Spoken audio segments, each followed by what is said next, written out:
Que lo que mi gente, welcome to the Monoplaza F1 podcast. As always, I'm your host, Emi Bertre, and today we are going to be covering the Australian GP. Hey, it is the first episode of 2025 season of the 2025 season. Actually, that's not true because if you've been paying attention to the channel at all, this is this is the first official episode, right? It's the first of a race. And yeah, let's get started. Wow, I am talking so much. I apologize. First and foremost, congratulations to the pride of Bayamon, Puerto Rico, Lando Norris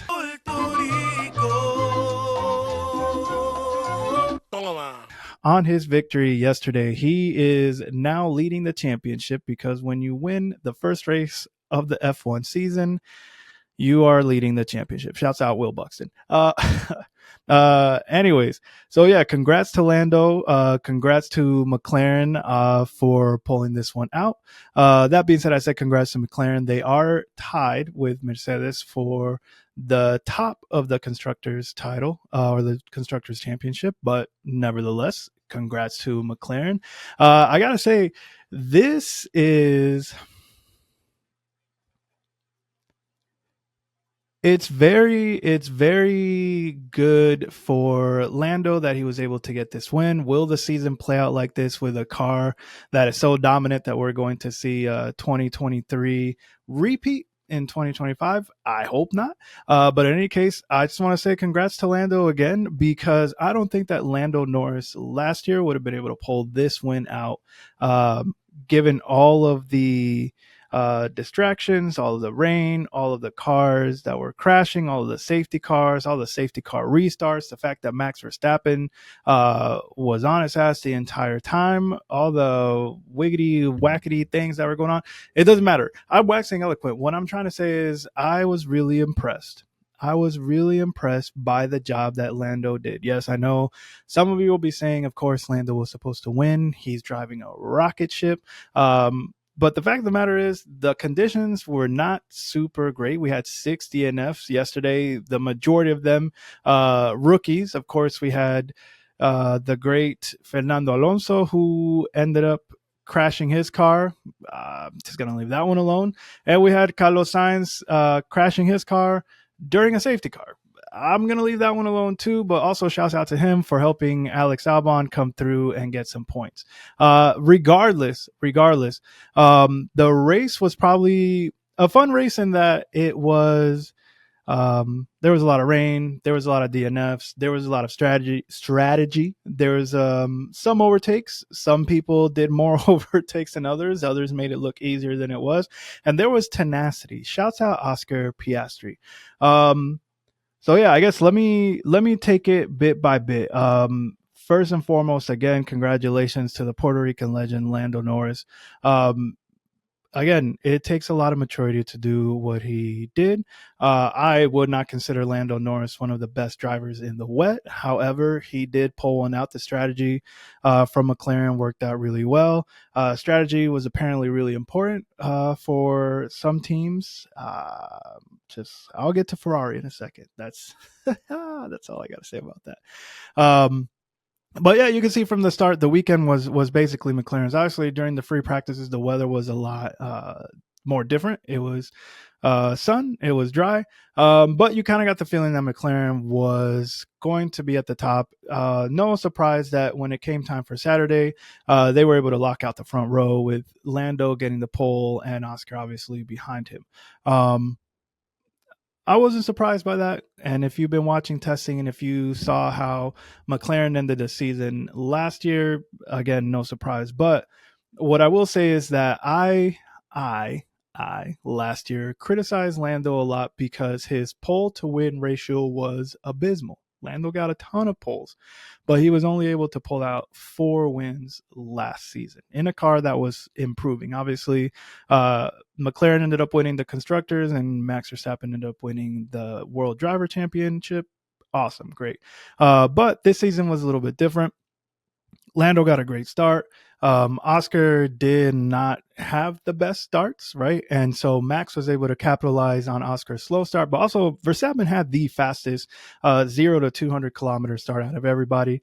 So yeah, honestly, he probably could have passed them both. Maybe not. I don't know if he would have been able to stay ahead of both of them, but regardless, um, yeah, Lando just was able to manage the race super great, right? Stopped when he needed to stop, stayed cool under pressure. Obviously, needed a reminder from his engineer, which was a good one that, hey, we have the pace in this car. And that announcement or that radio message came from Will Joseph right around the time Verstappen was pressuring Lando. Of course, that happened throughout the entire race when Max was behind Lando. But Will was essentially telling Lando, hey, pal, buddy, amigo, relax. We have the pace. We can beat them on track. You don't need to do anything crazy. Of course, Lando still had to win. Probably like the only thing that I was a little bit salty about, um, and and not that much, was the team orders that came down that said, "Hey, we are going to hold positions." Right. So Oscar was closing in on Lando. It was still kind of wet. DRS was not activated. And frankly, at the time when I saw it, I was like, that is kind of whack. Like, why would McLaren do that? Um, Going back and looking at it, I completely understand, because the reason is quite simple when you think about the fact that McLaren is trying to win points for McLaren. How they do that, whether it's Lando winning or Oscar winning, it doesn't matter to them. However, their drivers running into or crashing into each other because one of them is trying to pass the other and the other does not want to let that one pass, and then both of them crashing out, a la Mercedes in 2016 at Spain, then yeah, I understood. And obviously, like, once that passed, they were free to race again. But at that point, Oscar was already behind Lando, and so he had to play catch up again. I think Oscar demonstrated that he has the pace and he has the tenacity, and that he's able to make overtakes in the rain, as was seen towards the end of the race when he honestly did a great pass and an expected pass on Lewis Hamilton. I said expected because Ferrari was abysmal. All right, Lewis wasn't going to fight that. They were fighting for 1 to 2 points, so it really didn't matter to him. Regardless, I was a little bit salty initially. Initially, when they said Oscar, we're going to hold position, so you got to let Lando stay ahead. It didn't make sense. It makes sense now looking back at it. And obviously, like they did, like I said, they told them that they were free to race again, but too little, too late. And honestly, from the race, Oscar were one of those that I wasn't upset. I was just kind of like, man, what terrible luck. And that was when Oscar spun out and he ended up in the grass. I thought for sure that was going to be a wrap. But shouts out Oscar. My son Oscar refused to give up. The tenacity was there. He put that thing slowly but surely in reverse and was able to get out of the grass, get back into the race, get the proper tires, and then proceed to make it into a point. He got 2 points. So obviously he could have got more. He could have gotten at a bare minimum 18. That should have been a 1-2 McLaren easy. But some points is better than no points, and he could have DNF'd. He could have just gave up. He could have just said, that's a wrap for me. But he used his mind, used his brain, and was able to get out of it. So again, congratulations to them. Now, at the time of this recording, I say congratulations to them. I mean, McLaren, at the time of this recording, the FIA just came out with a new ruling. Let me see if I can find it here. I have it. About the mini DRS that they have, right? And this came out actually fairly soon. So it came out today. So today's Monday. And yeah, essentially what is happening is that the FIA is now imposing something that says, da, da, da, da. Sorry, I'm just looking at it, and if I can't find it in like two things, but the technical directive has said that they need to reduce the slot gap in the rear wing from 10 to 15 millimeters to 9.4 to 13 millimeters, and that is ahead of the overall reduction, which is going to be 85. So I feel like it's going to be even less than that, and I could be wrong. So I guess let me just make sure that my source is, they're reducing it, and this was all after one race. So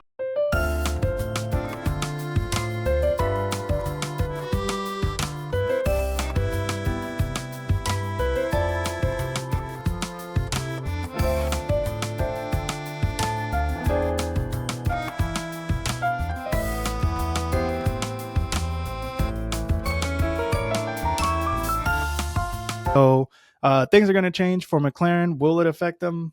I don't actually know. Obviously, there was going to be a change to that the directive that was dealing with the flexi wing and the mini DRS, or not the flexi wing, geez, just the DRS in the rear wings of the vehicle. So we'll see what happens. Will it be enough to slow McLaren down?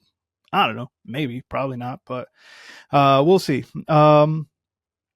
The thing about this race is that I think that there was a lot of overreaction to things that were happening. Right, so I'm gonna take it bit by bit. First, um, I felt absolutely terrible for Isaac Hadger. He quite literally made a rookie mistake and was able to not keep his car in the race and crashed on the formation lap. Now, everyone, it's kind of mixed. They were either quick to come to his defense or quick to jump down his throat, right? So his defense was mostly everybody, including Lewis Hamilton's dad, who comforted because Isaac was inconsolable. He was crying. I think he was crying more out of the embarrassment than the fact that he was actually upset. Okay, fine.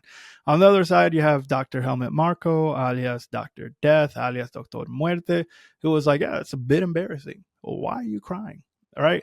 And I think Marco didn't maybe understand, or just is of the generation that feels like people shouldn't cry, specifically men, whatever. I don't care a lot about what Helmet Marco thinks. And frankly, Helmet Marco doesn't care about anything. I think he doesn't even know I exist. So whatever.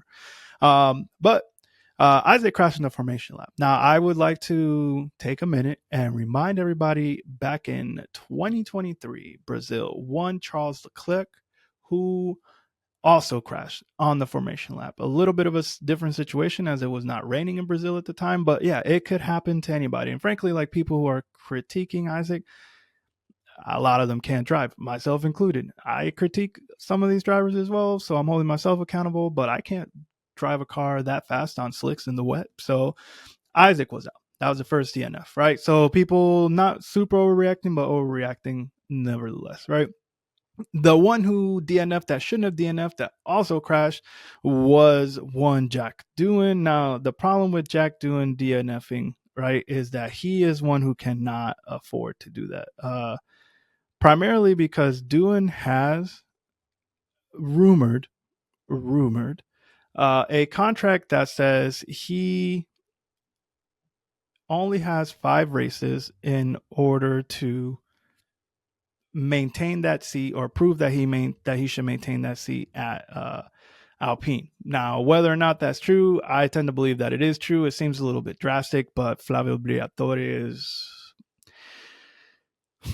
he is who he is, right? So Jack Doohan needs to impress as many people as possible. He unfortunately faced some bad luck, as I covered in my quality review, and ended up qualifying P14. Not a great look for him, especially considering that Pierre Gasly qualified higher than him considerably. Okay, sure. Not to be unexpected, right? Because Gasly has been in Alpine now for, this is going to be his 3rd season. Okay, cool, fine.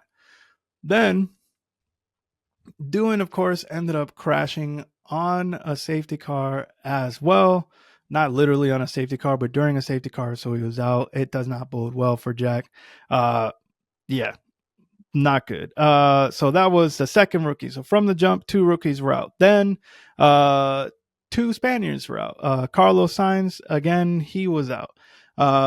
Fernando Alonso, the only reason I'm calling out Fernando Alonso is that prior to the race, he made some comment, I'm paraphrasing, basically, yeah, they need all the practice, they need all the testing, all of that, because they need it. I don't need it. I've been in this game a long time, blah, blah, blah, blah, blah, this, that, and the third. And how the turntables, because Fernando Alonso ultimately ended up wrecking his car in a rookie-esque manner. So all the jokes that they make about Fernando Alonso being a rookie, oh, yeah, I guess based on that, I'm just going to leave it alone. All right. And so that would be the 3rd and 4th DNF. The next DNF came Liam Lawson. Liam Lawson was another one who could not have spared to have such a terrible weekend. Qualified super terribly. Was not able to make it out of that race in one piece. And almost immediately, I would say that people are already starting to say the same things about Liam Lawson. Not the same things, but make the same allegations about Liam Lawson that they were making about Checo Perez. And that primarily is he's driving a different car. He's testing out the pieces for Red Bull. It's not the same as Max. Max is the number one driver. Liam is just there to test stuff, to experiment on things. It doesn't matter. The experiments, if true, must have failed. Liam did not finish the race. So that's rookie, quote unquote, air quotes around Liam being a rookie. That's another rookie down. So we've got 3 rookies in that race. And then the final one had to be Gabi Bortoleto. Now, Bortoleto had a good qualifying. He was able to outqualify Nico Hulkenberg, but he who laughs or laughs the loudest.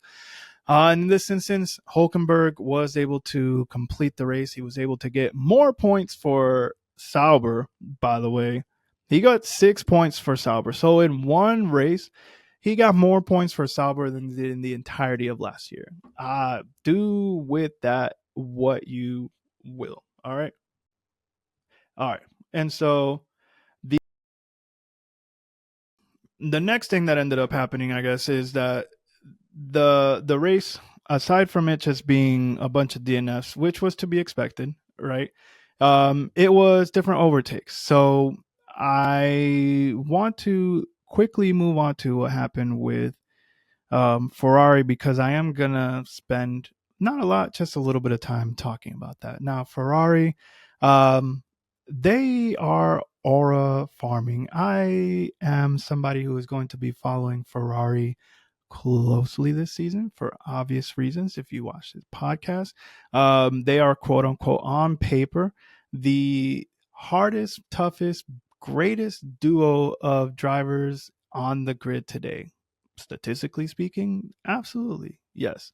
What we saw yesterday was not anything that's going to give anybody any hope, but I would like to again remind everybody, Ferrari is not this bad. Okay. Williams, Sauber, and Aston Martin are not better teams than Ferrari. Okay, take that to the bank. They were able to capitalize yesterday on whatever setup Ferrari had, which was terrible. All those teams that I mentioned, right? The one thing that I think a lot of people kind of misconstrued was Charles Leclerc basically saying, like, you know, we set up our car differently, and I'm paraphrasing, this is why we struggled during qualifying. Okay.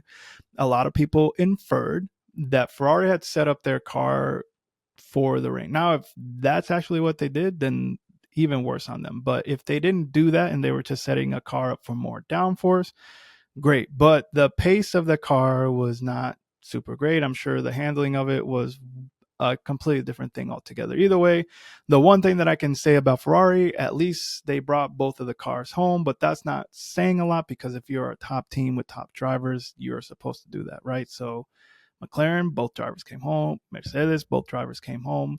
Red Bull, I guess that's not true because Lawson was out. And then Ferrari, both drivers came home, right? Cool. What is baffling to me was just the strategy. And so, again, I'm going to preface this by saying I woke up this morning feeling a little bit like, did y'all ever watch a movie with Batman? Whichever one it was, that where Bane was in that movie, right? And long story short, if you are a tifosi, if you are a Ferrari fan, right? Bane makes a quote. Sorry, there's a point to all of this. If you're a Ferrari fan, you have known this suffering, this incompetence in strategy. This just, are y'all not paying attention? And you have been molded by it. You grew up with it. You are used to it, right? And that's why I'm saying, uh, that's why I'm saying I'm going through a bit of a Bane moment right now, right? Because what did Bane say in the movie? You were merely adopted the dark. I was born in it, molded by it. I didn't see the light until I was already a man. By then, it was nothing to me but blinding. If you are a true tifosi, you are Bane in this moment. And they're going The real, I've been a Ferrari fan my whole life, tifosi are going to look at the incoming Lewis Hamilton tifosi and say, this is nothing. This is nothing. You do not know suffering. All right. Uh, so all that aside, and all due respect, the thing that baffles me is how no one in the Ferrari pit wall had a weather app, a radar, sticking a hand out to say, hey, it's going to be raining. And how is it possible that both of the drivers said, hey, is it going to be raining? And the team was like, I don't know. Leclerc was super adamant about, hey, we need to box. We need to box. We need to get these tires off. We need to get slicks off, and we need to get inters on. No, stay out. We're going to do a double stack, doppio. Okay, sure. Hamilton radios in after he was leading the race for like a split hot second, for a half a lap, quarter lap, whatever it was, right? And he asks Adami, he asks Ricky, do we expect any more rain? Ricky, of course, says, no, we don't think so. That was a lie. And that was wrong. So again, I asked Ferrari, what were y'all thinking? What was the strategy from the car setup to putting them on slicks to pitting at the inopportune time? You started and you qualified 7th and 8th. Okay. You finished the race 8th and 10th. So both lost positions. Leclerc lost one net position. Hamilton lost two net positions. They brought home a whopping 5 points. So again, in the championship for the constructors, they are below Williams. They are below Sauber. That is incredible. But what people keep reminding me, and what I need to remind myself, is that this is only race 1 of 24 in the books. Fred Vasseur himself said, hey, things will be different in China, which is this week. Okay. All right. I believe it. Again, the one solace that I take by this is that if Lewis Hamilton is happy at Ferrari, I am happy.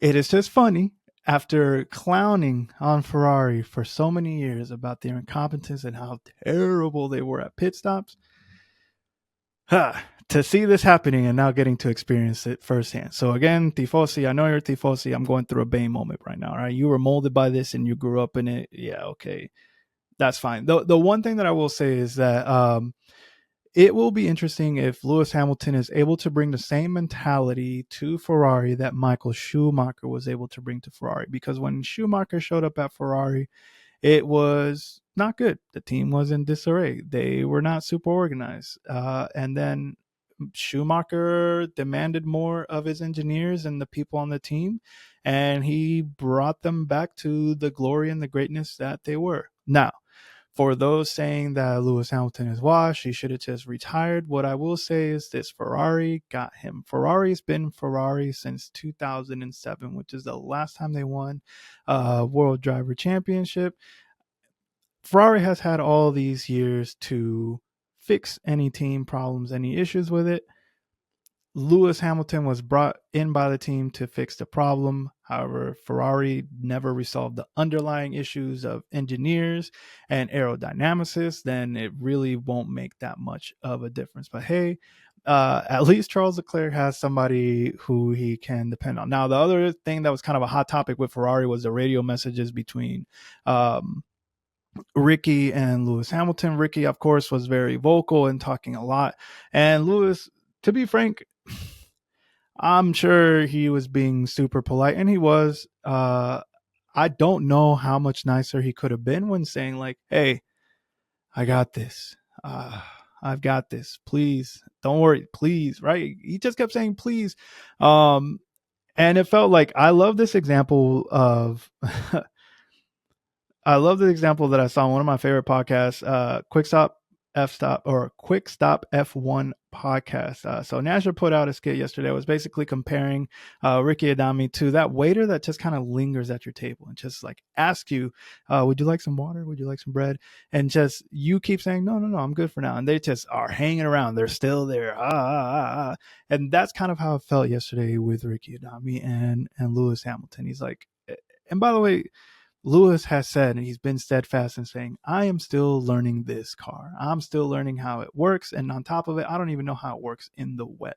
The one sobering moment for him was that he realized once he stepped into the car that, oh, shoot, I thought I was here with my progress, and it turns out I am here, and there's still things that I need to learn. Okay, awesome.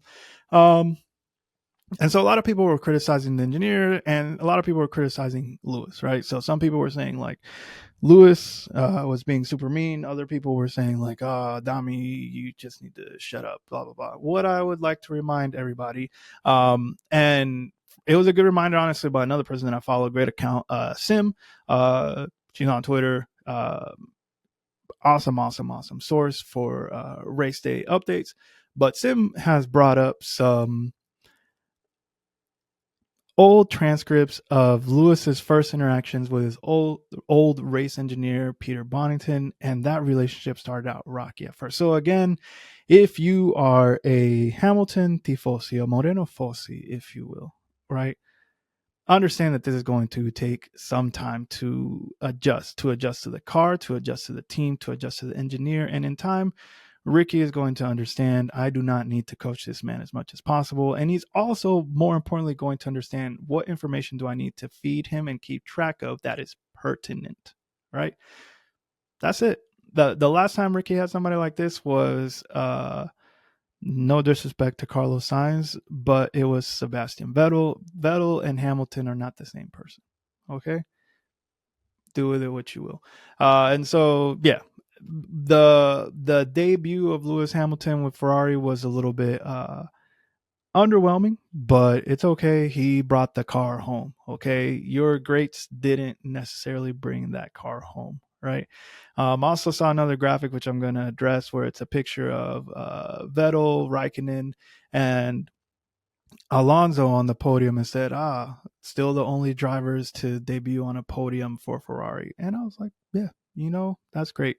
But those three drivers combined have just as many championships as Lewis Hamilton does. And guess what? The other 7-time world driver champion who did not podium on his first time with Ferrari, Michael Schumacher. Do with it what you will, right? Again, Hamilton has said, I'm adjusting to this. I need to get up to speed, blah, blah, blah, this, that, and the third. We saw promises, we saw flashes, but yeah, it'll take some time. Also, again, he got passed by Piastri to lose out on 9th and ended up 10th. It doesn't matter. He's not fighting for 2 measly points or 1 measly point. Frankly, that was a great pass by Piastri, who was on a true recovery drive. Anyways, so do with that what you will. I will expect more from Ferrari. Ferrari expects more from Ferrari. The real Tifosi expect more from Ferrari. So, yeah, I don't know. Anyways, checking in on the team that I used to follow and frankly still follow, but only one half of the team, so really nothing has changed to me or changed for me, is Mercedes. How about Andrea Antonelli? And by the way, timeout. On all my posts and everything, I always say Andrea. Yes, I know he goes by Kimi. I'm not dumb. I just like Andrea better. And hey, Kimi Antonelli, if you ever watch this and you tell me, hey man, just call me Kimi, I'll call you that. What? I won't call you Estopo like your mom. Hey, if you speak Italian, you need to watch that interview for Sky Sports. Anyways, random. So Kimi had a hell of a day. So he unfortunately was knocked out in the first stages of qualifying, which by the way, Valtteri Bottas continues to be the only Mercedes driver to have made it all the way to the final qualifying stages in every single race he competed in for Mercedes. So anyway, so Antonelli was not able to qualify. He was knocked out in the early rounds of qualifying, and whatever, for all intents and purposes, I was just kind of like, you know what, like, he's a rookie. I'm not gonna like say much about it because yeah, like what do you expect to happen? See, like I'm just looking here to double check. Yeah, Kimi was knocked out in round 2 and he started the race 16th. What's important about that is that Kimi went from 16th and ended up the race in P4. And I knew that Kimi is actually a driver that excels in the rain. Again, one of my favorite highlights continues to be the pass that Kimi did in F2 race at Spa-Francorchamps last year in F2 race, where he passed Franco Colapinto going up Eau Rouge and it was the nastiest pass I've ever seen in the rain, totally unexpected. And so for me to see Kimi in this race and the performance he had, I'm not surprised. He got lucky in one aspect, not the entire race. In one aspect is that he spun out, similar to how George Russell did during one of, I think, the qualifying sessions, or perhaps it was like the last free practice, in that Andrea spun out, but he did not wreck his car. He was able to come back. He made some overtakes twice on Nico Hulkenberg, which is pretty nasty. Probably like the one that was highlighted and just made it seem like it was nothing was the overtake he did on Albon to get into fourth position. And yeah, it was a thing of beauty, frankly. And so, like, for me, I love to see that. Mercedes had a really strong showing yesterday. George Russell, frankly, a lot of people say that he's super lucky, but the thing is, like, I got to give credit where credit is due. George Russell is always where he needs to be to get a sneaky podium, right? Because as soon as Oscar spun out and lost all those positions, Lando goes to P1 and Max goes to P2, and then suddenly George finds himself on the podium in P3, and that's all she wrote, right? Um, yeah, and then obviously with Kimi finishing in fourth place, Mercedes was able to get 27 points. So again, they're tied for P1 atop of the Constructors' Championship. I don't know what to say, right? Like the car continues to do, and I'm talking about the W16, the trait or the personality trait of those Mercedes cars in this ground effect era is that when it is cold and it is wet, that car does super well. It's super grippy, super fast, all the above. It was weird for me, not necessarily following a lot of what that team was doing. It was also weird because I kept looking for the Mercedes logo to find Hamilton, but I keep remembering or keep having to remind myself that, hey, he is actually in yellow and red now. He's Ferrari. Okay. But yeah, I was super happy to see Kimi and see how well he did in his debut race. One of two rookies, him and Ollie Behrman, who funny enough were teammates last year in F2, and see Andrea finish in P4. It was a great showing, all the above. Now, I will say this, like I was saying, as a question I've always asked, what is going to happen to George Russell if Kimi Antonelli continues to perform the way he is performing right now? I was saying that prior to Andrea ever joining Mercedes on top of F1. I'm saying it now after I've seen one race, and it's obviously in need of more evidence to see if this was a one race anomaly or if this is going to continue. But I was super impressed. Now, where it's coming into play with George Russell, George does not have a contract after this year. I don't think that Toto has a lot of prospects. So I'm talking about Torgo Wolf in terms of who will replace George Russell. But perhaps we were too quick to place the mantle of leader on George Russell, because Andrea Kimi Antonelli looks like a silent assassin, a smiling assassin, a miniature child assassin, right? Regardless if he tightens up in his qualifying, which George is a great qualifier, it's proven from last year. If Andrea tightens up his qualifying, if he continues to perform at the way he is performing, I give it a year, maybe two, before he is the true leader of that team. And so I guess George Russell, you have your work cut out for him. And then, yeah, so Mercedes, shouts out to them. Again, it was weird. I'm following one half of that team. Really happy to see Kimi do well. And he's an exciting rookie. And for me, I think he is going to be my rookie of the year. I'm also watching Hajar in spite of him having a terrible outing last time. And I'm also watching Bortoleto, right? Yeah, so Behrman do it, and Lawson, yeah, we'll see. Finally, I would just like to say, and I want to give credit where credit is due, Max Verstappen for pulling that car. If they truly have two different cars, okay, whatever. But if they don't, that Max Verstappen does or did what Max Verstappen does during the rain, right? Like I called it during that qualifying show that I did, and I said, amongst the drivers on the grid right now, Alonso, Hamilton, Verstappen, Hamilton, Alonso, Hamilton, Verstappen, Alonso. Those three were really great. Now, obviously, Alonso crashed, so whatever. Max Verstappen was able to hang around, and he was putting constant pressure on both the McLaren boys and eventually just Lando Norris.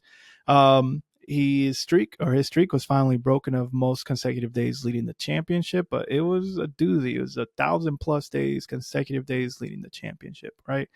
But hey, man, shouts out to Max Verstappen. I guess. I mean, I may be biased on this podcast a lot, but I will always give credit where credit is due. And Max Verstappen, people still have to prove to me that Max Verstappen is the one, or is somebody who should be underestimated, because I frankly do not think he should be underestimated until they actually wrest the title from him.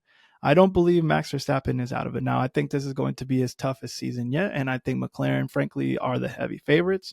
As long as their strategy and their drivers get everything together, and a bunch of other teams aren't taking points off of McLaren, then yeah, I still think Verstappen is the guy that needs to be beaten. Right.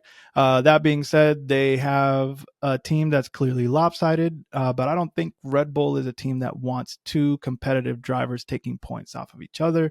I think what they want is someone who's good enough to help them win the constructors, and Max still wins the World Driver Championship, right? So what they want is Checo Perez of 22 and Checo Perez of 23, right? Not 24 Checo Perez. They don't want that guy. But yeah, no, congrats to Max Verstappen, I guess, for finishing P2. So it'll be interesting to see how the season plays out. I'm really hoping for a more competitive season. I'm really hoping for at least the teams that I follow that are my favorites and everything to just kind of readjust and realign. So we'll see. I doubt we'll have a repeat of this past race where Ferrari is struggling to get past Williams or Sauber, or even a freaking Visa Cash App Running Bulls, Visa Cash App 2 for 1, Visa Cash App V Carp, whatever that team is called. All right.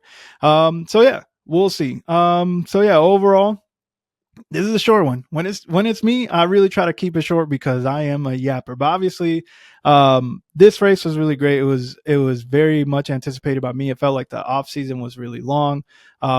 Yes, I was tired. By the way, I'm not actually sponsored by Celsius. I will throw that logo up. No, I'm joking. I just think it's funny. I was tired. This podcast sponsored by me, my wallet, all right, and all the products that I buy to stay awake to watch these races at 1 a.m., 2 a.m., 3 a.m. So yeah, no, I don't know why I felt like I had to clarify that. But in any case, this was a great start of the season. It was really an exciting race. It had strategy. It had DNS where everybody was safe. It had overtakes, and it was raining. 12 out of 10, 15 out. Fantastic race. I'm not mad at the result. I wish, obviously, Lewis Hamilton would have won the race. I always want Lewis Hamilton to win the race, but it was still an exciting race. McLaren did what they need to. And honestly, the Boricua Lando Norris did everything he had to stay in front. All right. And he won the race. He's matured one race in, and I'm saying he's matured, and hopefully that plays out throughout the entire season because it'll be more exciting. And hopefully Ferrari decides they want to join the fight, and it's a 4-way, 3-way fight for the constructors and the drivers. And we'll see how it plays out with 23 races left to go. All right. So very exciting. I'm looking forward to the next race, which is the Chinese GP. Yes, I'm going to be very tired, but please remember that it is a sprint weekend, right? So there's going to be 2 races, and we'll see how that plays out. Last year, obviously, it was a very melodramatic one. It started the whole Lando's always going to get passed on turn 1. We'll see what it is. So yeah, it was very exciting, and honestly, I don't know if it can top Australia, but one can only hope.